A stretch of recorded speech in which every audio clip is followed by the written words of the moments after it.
Comentários sobre o Viver. Volume 2. Breves textos. Livro de Jiddu Krishnamurti. O controle do pensamento. Em qualquer velocidade, sempre havia poeira, fina e penetrante, e ela entrava muito no carro. Embora fosse de manhã cedo e o sol ainda não fosse aparecer por 1 ou 2 horas, já havia um calor seco e forte, que não era muito desagradável. Mesmo àquela hora, havia carros de boi na estrada. Os condutores dormiam, mas os bois, continuando na estrada, voltavam lentamente para suas aldeias. Às vezes, havia 2 ou 3 carros de boi. Às vezes 10 e, em uma vez, 25. Uma longa fila com todos os condutores adormecidos e um único lampião de querosene no carro da frente.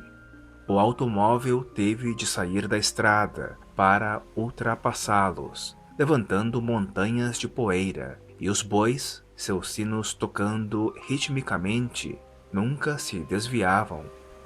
Ainda estava bem escuro, após 1 hora de viagem, dirigindo regularmente. As árvores estavam escuras, misteriosas e recolhidas. Agora a estrada era pavimentada, mas estreita, e cada carroça significava mais poeira, mais tinir de sinos e ainda mais carroças à frente. Nós íamos diretamente para o leste, e logo haveria o início da aurora, opaca, suave e sem sombras. Não era uma aurora clara, cintilante com o orvalho reluzente, mas uma daquelas manhãs que são bem pesadas pelo calor vindouro. Mas como era bonito! Bem ao longe estavam as montanhas. Elas não podiam ainda ser vistas, mas sentia-se que estavam lá, imensas, frias e livres do tempo. A estrada passava por todos os tipos de aldeia, algumas limpas, organizadas e bem cuidadas, outras imundas e deteriorando com a pobreza e a degradação irremediáveis. Os homens estavam saindo para os campos, as mulheres para o poço d'água, e as crianças gritavam e riam nas ruas. Havia quilômetros de fazendas do governo, com tratores, lagos com peixes e escolas agrícolas experimentais. Um potente carro novo passou, cheio de pessoas abastadas e bem alimentadas. As montanhas ainda estavam distantes, e a terra era rica. Em vários lugares, a estrada passava por um leito de rio seco, onde não era mais uma estrada, mas os ônibus e as carroças tinham aberto um caminho nele. Os papagaios, verdes e vermelhos, chamavam-se uns aos outros, em seus voos loucos. Havia também pássaros menores, dourados e verdes, bem como os pássaros brancos de arroz. Agora a estrada estava deixando as planícies e começando a subir. A densa vegetação nos sopés dos morros estava sendo removida por tratores e quilômetros de árvores frutíferas estavam sendo plantadas. O carro continuava a subir, enquanto os morros tornavam-se montanhas cobertas de pinheiros e castanheiros. Os pinheiros esguios e retos e os castanheiros pesados com a floração. A vista abria-se agora, vales imensuráveis, estendendo-se abaixo, e à frente, os picos nevados. Finalmente dobramos uma curva no topo da subida, e lá estavam as montanhas, claras e deslumbrantes. Elas estavam a 100 quilômetros de distância, com um enorme vale azul entre elas e nós. Estendendo-se por mais de 300 quilômetros, elas enchiam o horizonte de ponta a ponta, e com uma virada de cabeça podíamos enxergar de um lado ao outro. Era uma visão maravilhosa. Os 100 quilômetros que nos separavam deram a impressão de desaparecer, e só existia aquela força e solidão. Aqueles picos, alguns deles elevando-se a mais de 7.500 metros, tinham nomes divinos, pois os deuses viviam lá, e os homens iam até eles de grandes distâncias em peregrinação, para venerar e para morrer. Ele fora educado no exterior, disse, e ocupara um bom cargo no governo, mas há 20 anos tomara a decisão de desistir dessa posição e dos hábitos do mundo para passar os dias restantes de sua vida em meditação. Pratiquei vários métodos de meditação, continuou, até ter completo controle de meus pensamentos, e isso trouxe junto certos poderes e um domínio de mim mesmo. Entretanto, um amigo me levou a uma de suas palestras, na qual você respondeu a uma pergunta sobre meditação, dizendo que, como era praticada em geral, a meditação era uma forma de auto-hipnose, um cultivo de desejos autoprojetados e refinados. Isso me soou tão verdadeiro que solicitei essa conversa com você e, considerando que dediquei minha vida à meditação, espero que possamos entrar no assunto com bastante profundidade. Eu gostaria de começar explicando um pouco o curso de meu desenvolvimento. Percebi, de tudo que li, que era necessário ser completamente senhor dos próprios pensamentos. Isso foi difícil demais para mim. A concentração em um trabalho oficial era algo totalmente diferente de fixar a mente e atrelar todo o processo do pensamento. De acordo com os livros, a pessoa tem de ter as rédeas do pensamento em suas mãos. O pensamento não pode ser afiado para penetrar nas muitas ilusões, a não ser que seja controlado e dirigido. Então, essa foi minha primeira tarefa. Se me permite perguntar, sem interromper sua narrativa, o controle do pensamento é a primeira tarefa? Eu ouvi o que disse sobre concentração em sua palestra, mas, se puder, gostaria de descrever o máximo possível de toda a minha experiência e depois levantar certas questões vitais conectadas a isso. Como quiser, Senhor. Desde o início eu estava insatisfeito com minha profissão e foi relativamente fácil largar uma carreira promissora. Li muitos livros sobre meditação e contemplação, incluindo os escritos de vários místicos, tanto daqui quanto do Ocidente, e pareceu óbvio para mim que controlar o pensamento era a coisa mais importante. Isso exigia um esforço considerável, sustentado e intencional. À medida que eu progredia na meditação, tive muitas experiências, visões de Krishna, de Cristo e de alguns dos santos hindus. Tornei-me clarividente e comecei a ler os pensamentos das pessoas e adquirir certos siddhis ou poderes diferentes. Fui de uma experiência a outra, de uma visão com sua significação simbólica a outra, do desespero para a mais elevada forma de bem-aventurança. Eu tinha o orgulho de um conquistador, alguém que era o senhor de si mesmo. Ascetismo, o domínio de si mesmo, realmente dá uma sensação de poder. Isso gera vaidade, força e autoconfiança. Eu estava na rica plenitude de tudo isso. Embora tivesse ouvido falar de você por muitos anos, o orgulho de minha realização sempre me impedia de vir ouvi-lo. Mas meu amigo, outro sannyasi, insistiu que eu deveria vir, e o que eu ouvi me perturbou. Antes, pensava estar além de toda a perturbação. Isso tem sido, resumidamente, minha história na meditação. Você disse em sua palestra que a mente precisa ir além de toda a experiência. Do contrário, ela fica aprisionada nas próprias projeções, nos próprios desejos e buscas. E fiquei profundamente surpreso de descobrir que minha mente estava presa nessas mesmíssimas coisas. Estando consciente desse fato, como a mente vai escapar das paredes da prisão que ela construiu em torno de si mesma?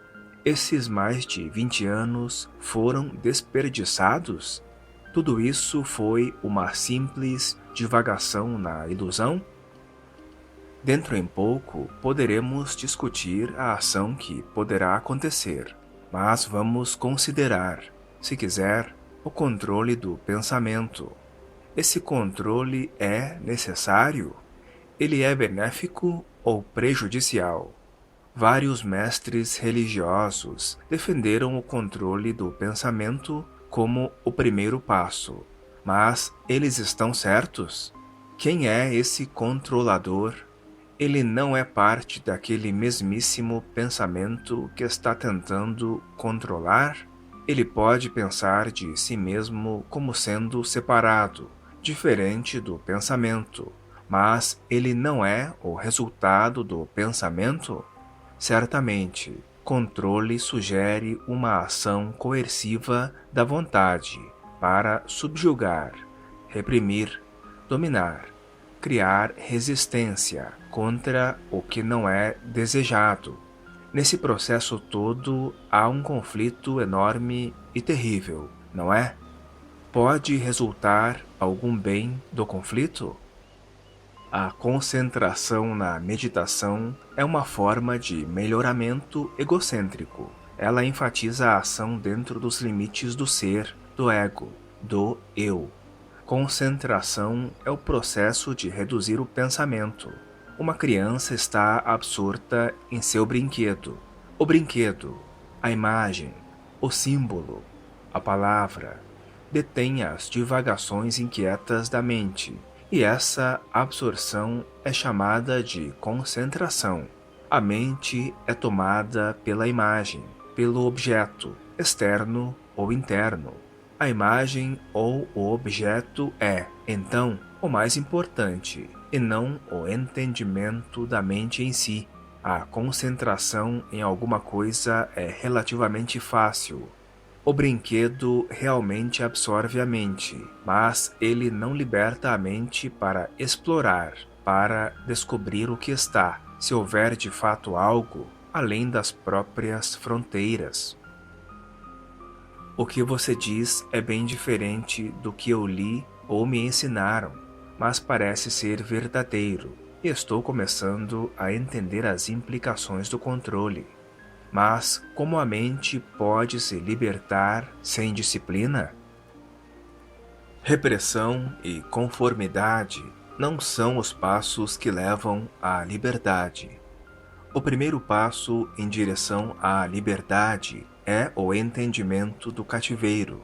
A disciplina realmente molda o comportamento e molda o pensamento para o padrão desejado, mas sem entender o desejo, o simples controle ou disciplina deturpa o pensamento, ao passo que, quando há conscientização dos comportamentos habituais do desejo, essa conscientização traz clareza e ordem. Afinal, Senhor, a concentração é a ação do desejo. Um homem de negócios está concentrado porque quer acumular riqueza ou poder. E quando outro se concentra na meditação, ele também está atrás de realização, recompensa. Ambos estão em busca de sucesso, que produz autoconfiança e a sensação de estar protegido. Isso é assim, não é? Acompanho o que está explicando, Senhor. A compreensão verbal isolada, que é uma compreensão intelectual do que é ouvido, tem pouco valor, não acha? O fator libertador nunca é uma simples compreensão verbal, mas a percepção da verdade ou da falsidade da questão. Se pudermos entender as implicações da concentração e ver o falso como falso, então haverá liberdade do desejo de realizar, de experienciar, de tornar-se. Disso vem a atenção, que é totalmente diferente da concentração. A concentração envolve um processo duplo, uma escolha, um esforço, não é? Há o criador do esforço e o fim em direção ao qual o esforço é feito. Portanto, a concentração fortalece o eu, o ser, o ego como o criador do esforço, o conquistador, o virtuoso. Mas na atenção, essa atividade dupla não está presente. Há uma ausência do experienciador, aquele que reúne, armazena e repete. Nesse estado de atenção, o conflito da realização e do medo do fracasso cessa. Mas, infelizmente, nem todos somos abençoados com esse poder de atenção. Não é um dom, não é uma recompensa, algo a ser comprado pela disciplina, pela prática. Isso toma forma com o entendimento do desejo, que é autoconhecimento. Esse estado de atenção é o certo, a ausência do ser. Todo o meu esforço e a minha disciplina de muitos anos foram totalmente desperdiçados e sem valor algum? Até ao fazer esta pergunta, estou começando a ver a verdade da questão. Vejo agora que, por mais de 20 anos, busquei um caminho que levou inevitavelmente a uma prisão autocriada, na qual vivi, experienciei e sofri. Lamentar o passado é autoindulgência, e é preciso começar novamente, com um espírito diferente. Mas, e aquelas visões e experiências todas? Elas também eram falsas, sem valor? A mente não é, Senhor, um vasto depósito de todas as experiências, visões e pensamentos do homem? A mente é o resultado de muitos milhares de anos de tradição e experiência. É capaz de invenções fantásticas, das mais simples até as mais complexas. Ela é capaz de ilusões extraordinárias e de grandes percepções. As experiências e as esperanças, as ansiedades, as alegrias e os conhecimentos acumulados do coletivo e do individual estão todos lá, armazenados nas camadas mais profundas da consciência, e a pessoa pode reviver as experiências, visões, etc., herdadas ou adquiridas. Falam-nos sobre certas drogas que podem trazer clareza, uma visão das profundezas e das alturas, que podem libertar a mente de sua agitação, dando a ela maior energia e poder de percepção. Mas é preciso a mente viajar por todas essas passagens escuras e ocultas para chegar à luz? E quando, por qualquer um desses meios, ela chegar à luz, será essa a luz do eterno? Ou será a luz do desconhecido, do reconhecido, uma coisa nascida da busca, da luta, da esperança? A pessoa precisa passar por esse processo cansativo para descobrir aquilo que não é mensurável? Podemos nos desviar de tudo isso e chegar àquilo que pode ser chamado de amor? Visto que você teve visões, poderes, experiências, o que me diz, Senhor? Enquanto duraram, eu naturalmente pensei que eram importantes e que tinham significado. Eles me deram um sentido satisfatório de poder, certa felicidade de uma conquista gratificante. Quando os vários poderes chegam, eles dão uma grande confiança em si mesmo, uma sensação de autodomínio em que há um orgulho arrebatador. Agora, após discutir tudo isso, não estou absolutamente certo de que essas visões tenham tanto significado para mim como antes. Elas parecem ter recuado na luz de meu próprio entendimento. Alguém precisa passar por todas essas experiências? Elas são necessárias para abrir a porta do eterno? Elas não podem ser evitadas? Afinal, o que é essencial é o autoconhecimento, que produz uma mente silenciosa. Uma mente silenciosa não é o produto da vontade, da disciplina, das várias práticas para subjugar o desejo. Todas essas práticas e disciplinas somente fortalecem o ser, e a virtude será então outra rocha, na qual o ser poderá construir uma casa de importância e respeitabilidade. A mente precisa estar vazia do conhecido para o desconhecido existir. Sem entendimento dos comportamentos do ser, a virtude começa a se vestir de importância. O movimento do ser com sua vontade e seu desejo, sua busca e acumulação precisa cessar totalmente.